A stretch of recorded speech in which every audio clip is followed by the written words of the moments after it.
I need a mother for my girls, and you need shelter. The widower cowboy proposed to the outcast bride. Wyoming Territory 1879. The wind howled across the plains like a wounded animal, dragging sheets of cold rain over the open land. Dirt turned to mud, sky to slate. Anyone not already behind a door was clinging to shelter.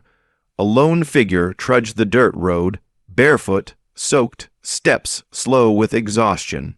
Eliza Barrett. No one called her that anymore, not here, not since the whispers started. Her dress, once sky-pure calico, now hung in tatters. She clutched a small canvas bag, everything she owned inside, along with a threadbare shawl long past warmth.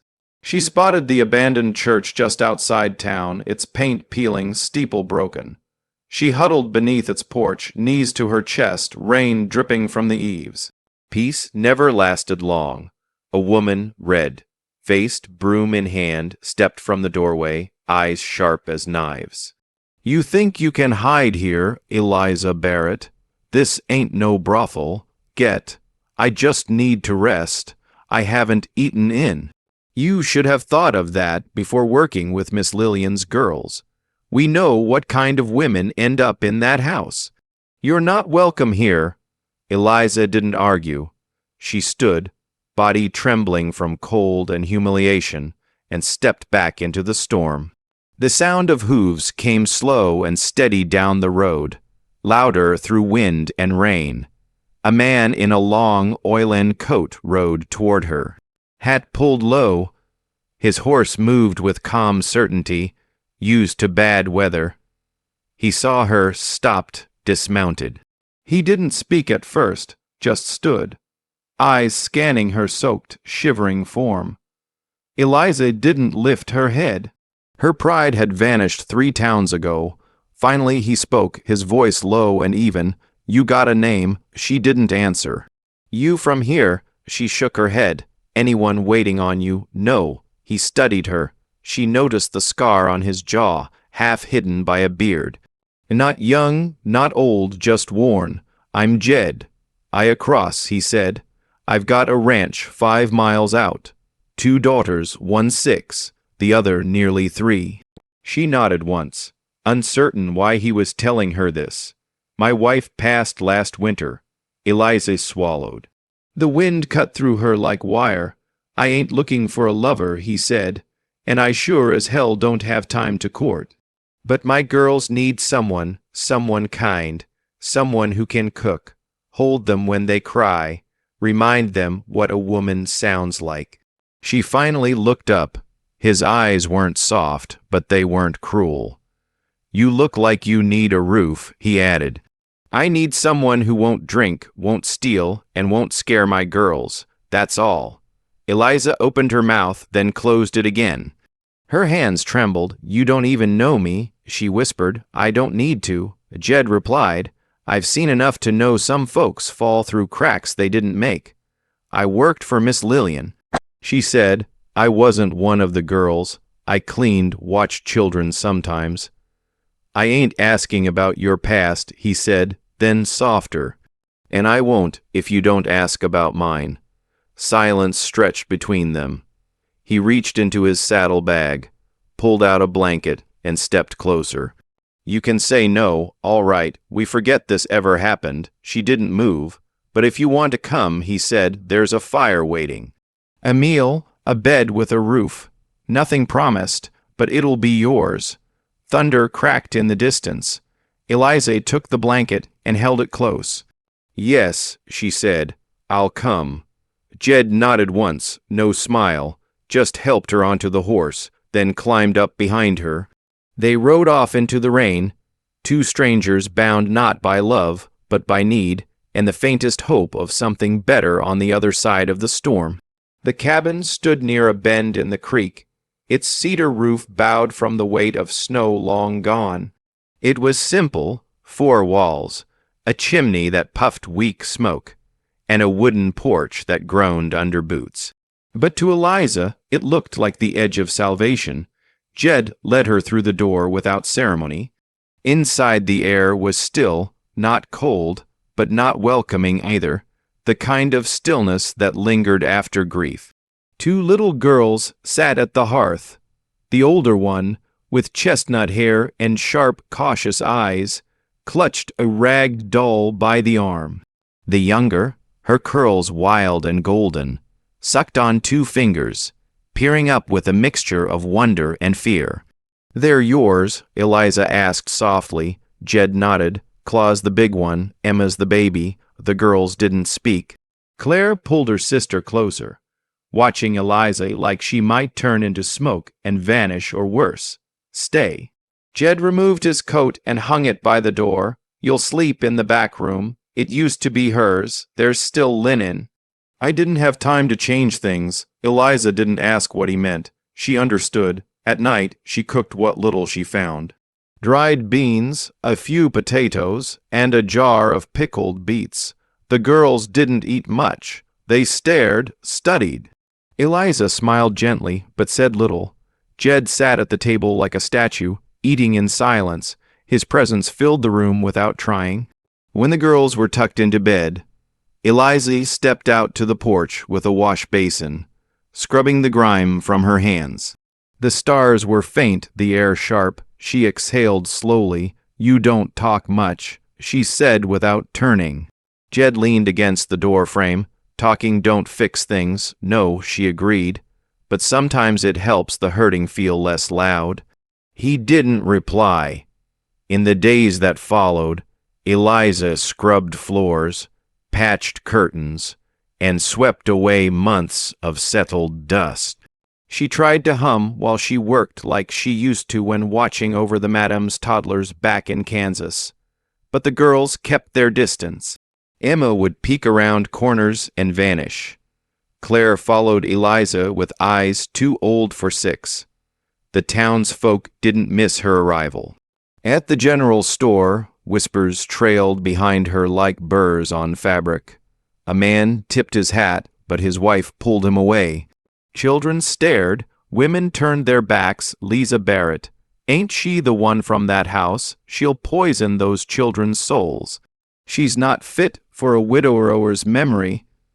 Eliza heard it all. She kept her head low. An rainy afternoon, while organizing a cabinet in the back room, the one that had belonged to Jed's wife, Eliza found it. A small bundle of pale blue yarn fraying at the edges, a baby's blanket. She lifted it gently. It was soft, though moth-eaten at the corners. As she unfolded it, something fluttered to the floor. A tear stained just one, dried and faint, but unmistakable. It caught her breath. She knelt, pressing the fabric to her chest. The scent was long gone, but the memory lived in its threads. This wasn't just clothes. It was a mother's sorrow stitched into every loop. She placed the blanket back with reverence. That evening, when Jed returned from checking the cattle fence, she met him at the porch with 2 steaming cups of tea. "I found the baby's blanket," she said. He didn't look at her, just took the cup and stared into the twilight. "I didn't touch anything else," she added. Jed sipped. "She knitted that before Claire was born. Said she wanted something soft to wrap her in, something that smelled like home." Eliza sat beside him, silent. She stopped smiling after Emma wouldn't talk, wouldn't eat. "One morning, I found her out back in the barn." His voice didn't break, but his hand tightened around the cup. "I thought I could fix her," he said. "I just didn't know how. You did the best you could," Eliza said softly. "No," he replied, "I just did what was left." Inside, Emma whimpered in her sleep. Claire shushed her. Eliza stood and turned toward the door. "Let me try what's left," she said. Jed didn't stop her, didn't say thank you. But when she tucked the blanket into the cedar chest that night, she did so knowing it wasn't just a memory she'd found. It was permission to begin. Sunlight spilled through the cabin's narrow window panes, casting long lines of gold across the floor. Outside, the land was beginning to thaw. Birds returned to the low brush, and the creek behind the house whispered with melting snow. Inside, Eliza sat by the hearth with a needle in her hand and Emma's little coat in her lap. A tear had opened along the sleeve, the kind made by careless branches or rough play. The thread she used was faded blue, pulled from an old bonnet she'd found in the back of the pantry. Emma lay beside her, eyes wide, watching every movement. "Would you like to hear a story?" Eliza asked, not expecting an answer. The child nodded at once. Alice smiled gently and began, her voice low and warm. "Once, long ago, in a land of endless hills and big skies, there lived a little girl who was watched over by a mother made of stars. This mother couldn't always be seen, but when the little girl was scared or lonely, she'd feel a gentle hand brushing her hair like the wind on the prairie." Emma blinked slowly, fingers still in her mouth. She didn't have a name, this angel mother, Eliza continued. But every time the girl felt safe, every time she was warm or full or held, she knew her mother had been there. Eliza paused, the fire crackled softly. Even when the world was cold, that little girl always carried one thing close to her heart. A piece of cloth her angel mother had stitched with flowers no one else had ever seen. Emma leaned into her, curling into the crook of her arm. Her little hand rested on Eliza's knee, and then in a voice barely above a whisper, "Mama," Eliza froze. The word hung in the air like church bells at dusk, clear, soft, and sacred. She looked down.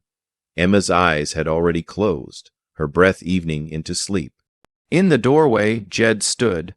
He hadn't meant to eavesdrop, but something had drawn him to the threshold. And now, hearing that single word from his daughter's lips, he turned and walked away before Eliza could see the look on his face.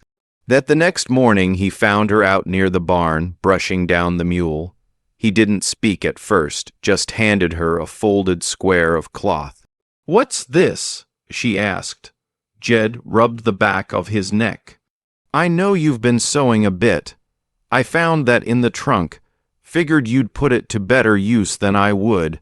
She unfolded the fabric. It was soft cotton, pale with age, but stitched along the edge with careful, clumsy violets done by a beginner's hand. These were hers. Eliza asked. Jed nodded. She tried to learn embroidery while she was carrying Claire. Said she wanted to make something real for the baby. Never got far. Eliza smoothed the cloth with both hands. "It's beautiful. She'd be glad someone was finishing what she started," he said, then motioned toward the back of the property. "You see that patch of earth by the creek?" He said. She stopped planting after Emma was born. Weeds took it over. Eliza looked toward it. The fence was broken in 2 places, but the soil looked rich beneath the wild. Jed continued, "You can have it. Plant what you want. Vegetables, flowers, or nothing at all." She turned to him, unsure she understood. "It's your land now," he said simply. "I'll have the fence fixed before the week's end." Her breath caught. "You don't have to. I want to," he interrupted. "It's not much, but it's something." Eliza waited until he walked away. Then she knelt in the dirt, still holding the embroidered claw. He pressed it to her chest. And for the first time in years she cried, not from fear or shame or hunger, but because someone, without demand or pity, had offered her a place, not as a duty, not as a shelter, but as someone who could grow roots, as someone who belonged. The spring sun rose over Eden's Hollow, casting soft light across the dusty streets. But by noon, the air turned thick with something unseen. Whispers trailed Eliza wherever she walked. Pauses in conversation lasted just long enough to sting. At the bakery, Mrs. Kellen, who once gifted her plum jam, suddenly had nothing to say. At the mercantile, the storekeeper's daughter froze mid. "Measure. Mama says I shouldn't talk to you," she murmured, face red. Eliza simply nodded, her coins still in hand. By the third day, she knew what this was. Not suspicion, certainty. Something had come. That afternoon, Jed returned from town, quiet and grim. "There's a man staying at the inn," he said. "Claims he knows you." Her breath stilled. "What does he look like?" "Slick hair, pale hands, smiles too much." Eliza stepped back. Charles Whitlow. Jed's brow tensed. "Who is he?" She sank onto the porch step. "He ran a boarding house in Kansas. Looked proper on the outside, but it was a brothel." Jed waited, unmoving. "I wasn't one of the girls," she said quickly. "I cared for their children, fed them, cleaned, watched over them when their mothers couldn't. He told me I belonged there, that I'd never be anything else. When I finally ran, he followed." Jed's hands tightened, but he said nothing. That Sunday, Whitlow showed up at church, smiling, shaking hands, chatting like an old friend. His charm soaked deep, and the poison took hold fast. By Wednesday, the school teacher quietly asked Eliza not to bring Emma to the yard anymore. Some parents are uneasy. By Friday, a crowd had formed in the market square. Not quite a mob, but watching, waiting. Jed came into town for supplies and was met by Sheriff Dobson and 2 elders from the parish. "We've had concerns." One said, "It's not personal, Jed. It's about the children." Jed narrowed his eyes. "What children? Yours, others? This woman, she has a reputation." "She's not just some woman," Jed replied calmly. "She's my wife." A hush fell, and then Whitlow stepped from the crowd. "You married her." He scoffed. "You've made her respectable, given her access to your girls. What happens when the act wears off?" Jed turned, met his eyes. "You'd know about pretending." Whitlow smirked. "Anna's father is filing for custody. Says your household isn't safe anymore." That night, Claire clutched her doll and whispered, "Are they going to take us?" Eliza held her close, brushing her hair back. "Not if we can help it." The next morning, the town called a public meeting in the square. Eliza stayed behind, arms around her girls. Jed went alone. The crowd gathered, shopkeepers, ranchers, church ladies, the preacher, even the teacher. Jed stood in the center, silent. Sheriff Dobson stepped forward. "Jed, the people just want to know the truth." "Is it true what they say about her?" Jed scanned the crowd. "I don't know what she was. I didn't ask." "Still won't." The woman muttered. "Of course he won't." Jed raised a hand. "But I know this. Before Eliza came, Claire cried herself to sleep every night. Emma wouldn't eat unless I fed her. There was no singing in my house, no laughter, just grief." He looked them all in the eyes. "Since Eliza came, they sleep, they laugh, they run to her when they fall. Claire learned to tie her shoes." Emma said, "Mama," for the first time since Anna passed. He paused. "So, no, I don't care what she used to be. I care what she is now. And if you want to drag her name through the dirt to feel cleaner about yourselves, maybe she isn't the one who should be ashamed." The silence that followed was louder than any shouting. Wind stirred skirts and dust. Jed turned and walked away without waiting for a verdict. At home, Eliza stood on the porch watching him approach. "What happened?" she asked. He reached for her hand. "Right there in the open in daylight. They won't take you," he said. "Not from me, not from them." Her voice broke. "You stood up for me." "I stood up for the truth," he said. "You just happened to carry it."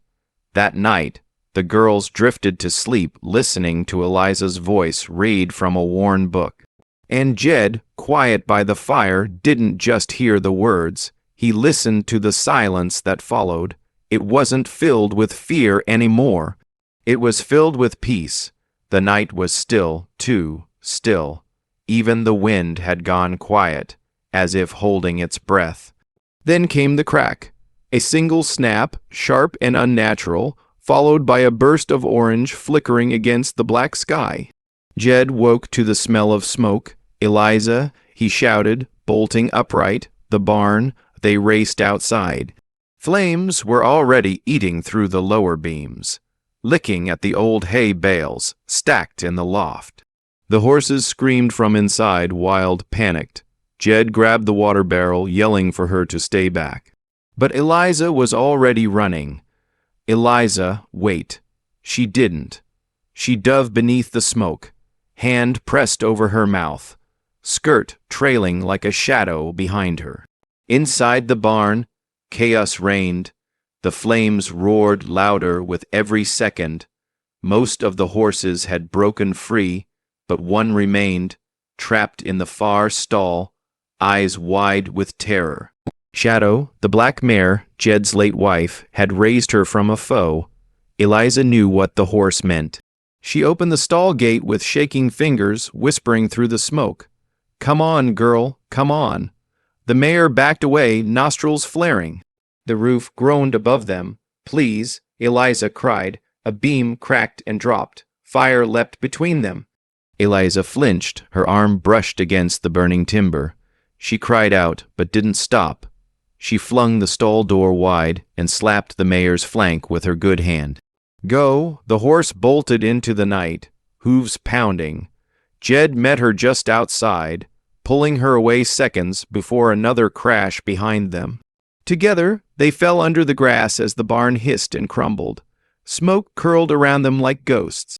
"Eliza, your hand," he gasped. She didn't look at it. "She's safe." Jed wrapped his coat around her and carried her inside. Hours passed. He cleaned the burn with cool water, wincing as she did. Her skin was blistered, angry red. He ground herbs into a pus the way his mother used to, murmuring apologies with every touch. She barely spoke. The pain was worse now that the adrenaline had faded. "You could have died," he said. Her voice came soft. So could she.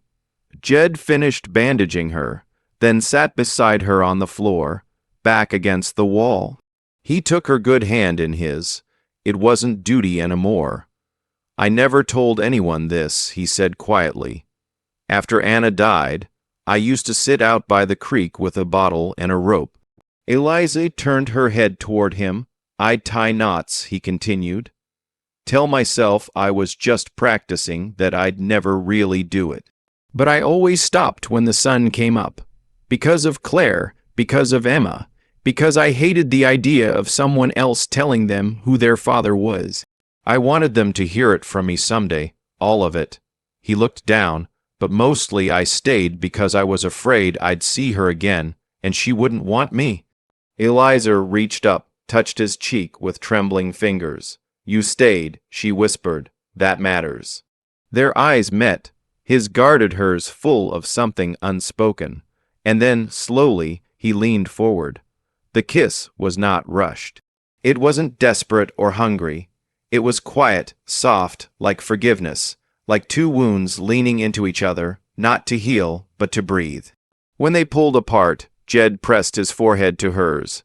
"I didn't mean for this to happen," he murmured. "I didn't either," she replied, but neither of them pulled away. Outside, the fire had died down.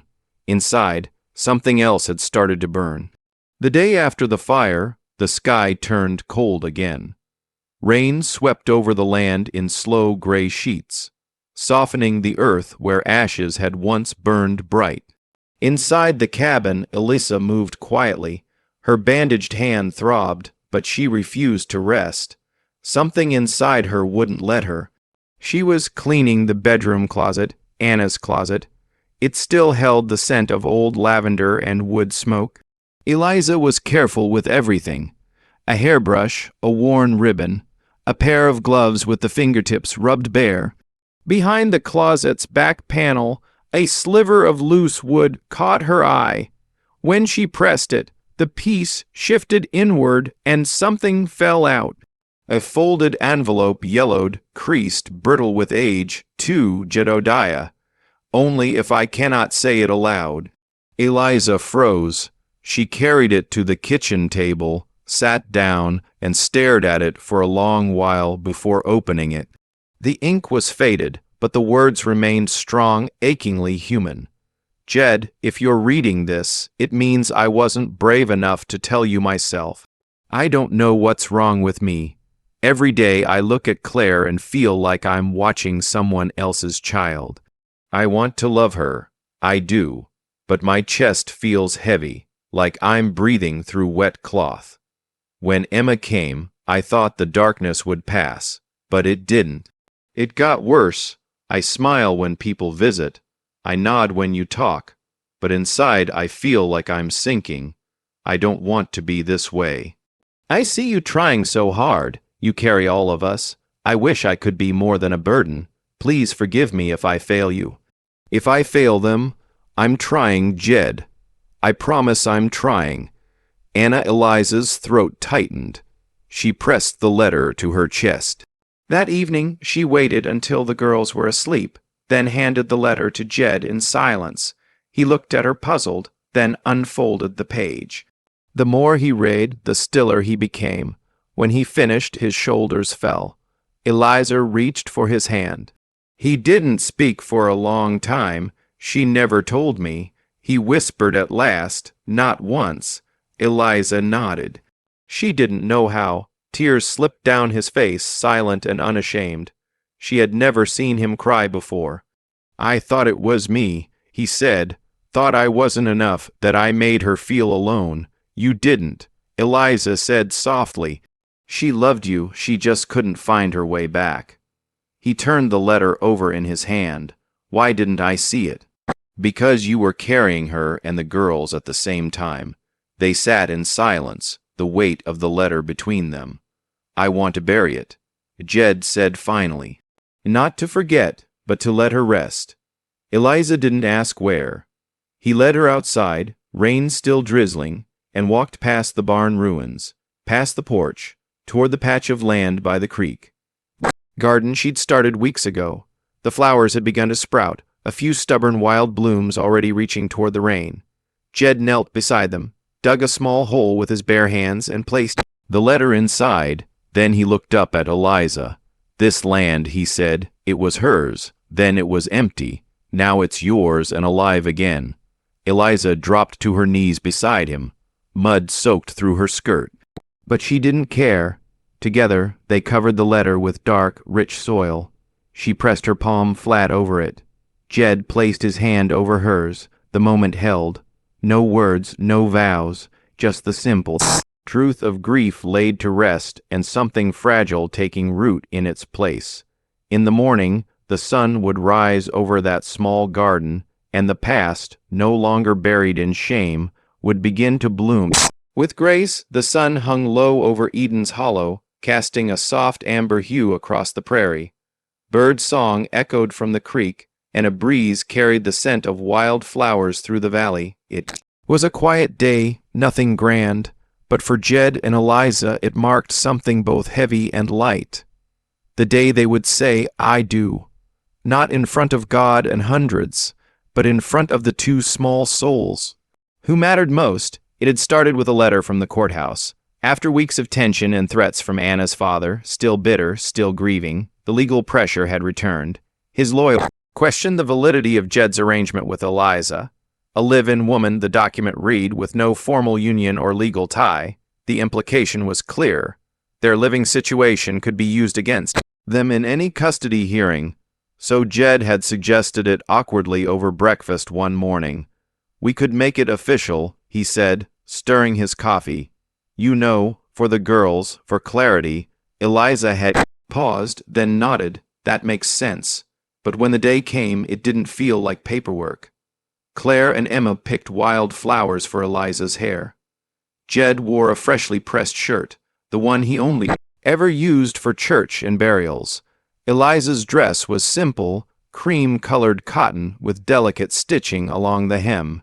It had belonged to Jed's mother, and she'd found it carefully folded in a cedar chest. The ceremony was held in the garden Eliza had brought back to life.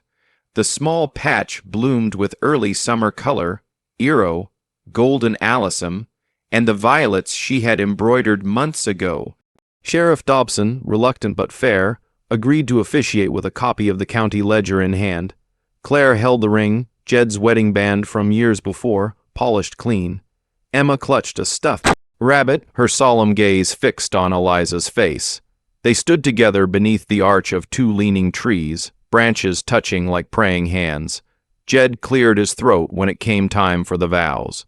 "We don't have to do the whole thing," he murmured, but Eliza surprised him. She looked straight into his eyes.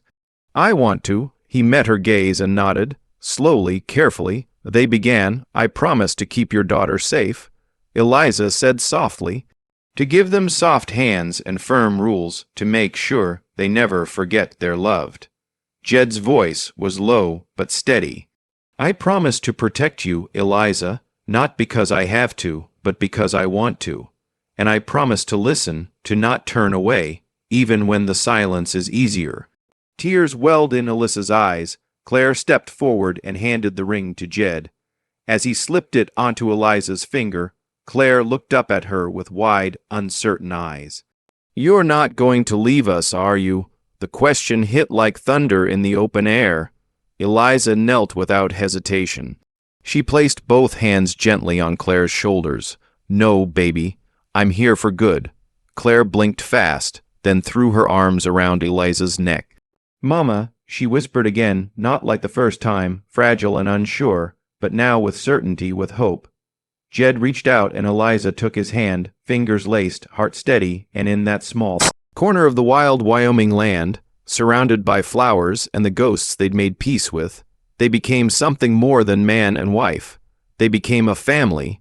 No preacher's sermon, no town's blessing, just a promise made with dirt on their boots, tears in their eyes, and love in the space between breaths. The prairie was quiet now. The wind rustled through tall grasses that swayed like waves beneath a golden sun, and the old cedar cabin still stood, weathered, softened, but standing.